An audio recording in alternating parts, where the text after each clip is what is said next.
മോളെ ഭവിഷ്യം ഞാൻ അറിയാ എന്റെ ഓനുണ്ട് ലോട്ടറി അടിച്ചിക്ക് തന്നെ. ഇതിപ്പോ ഓല അറിഞ്ഞാ നല്ല കഥയായി 2 അറ്റാക്ക് കഴിഞ്ഞതാ. ഇതെങ്ങനെ ഇപ്പം പറയേണ്ടത്? പറഞ്ഞാ സന്തോഷം കൊണ്ട് ആടെ തന്നെ വടിയാവും. എന്നാ നമുക്കൊരു കാര്യം ചെയ്യാം. നമ്മളെ വാപ്പുറത്ത് വീട്ടിലൊരു വിജേഷില്ലേ കൗൺസിലിംഗ് എല്ലാം ചെയ്യുന്നേ, നമുക്ക് ഓരോടൊക്കെ കൊണ്ടുപോകാ. അതാ നല്ല ഓരോ അതിന്റെ നയത്തിൽ അങ്ങ് പറഞ്ഞോളൂ. ഞാനും വരും. അല്ല മോളി, നമ്മളിപ്പോ ഇന്നിവിടെ വരുവല്ല കാരണം എന്നാ എനക്ക് പ്രശ്നമൊന്നുമില്ല, എനിക്കെന്നാ പ്രശ്നം ഉണ്ടാ?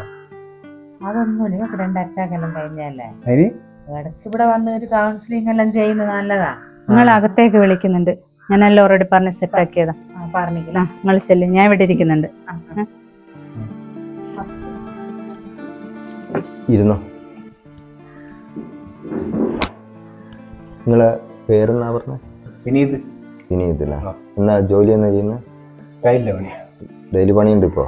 ഇല്ല, ഇപ്പം പോക്കില്ല. ഈ അറ്റാക്കിന്റെ പ്രശ്നം 6 മാസം കൂടുമ്പോ വരുത്തുന്നുണ്ട്. 2 അറ്റാക്ക്. 2 അറ്റാക്ക്.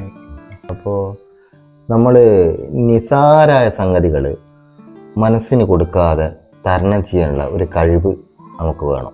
അതാ അവർക്കില്ലാത്ത. മനസ്സിന് നല്ല ബലം വേണം, എന്തും നേരിടാൻ പറ്റുമെന്നുള്ള അത് കൺട്രോൾ ചെയ്ത് പോകണം. ഇപ്പൊ ഉദാഹരണത്തിന് എനിക്കൊരു 25 കോടി ലോട്ടറി അടിച്ചു തരുമ്പ നീ എന്ത് ചെയ്യും? അതിപ്പോ എന്ത് നോക്കുനാ, അതിന്റെ നേരെ പകുതി ഇങ്ങക്ക് അങ്ങ് തരും.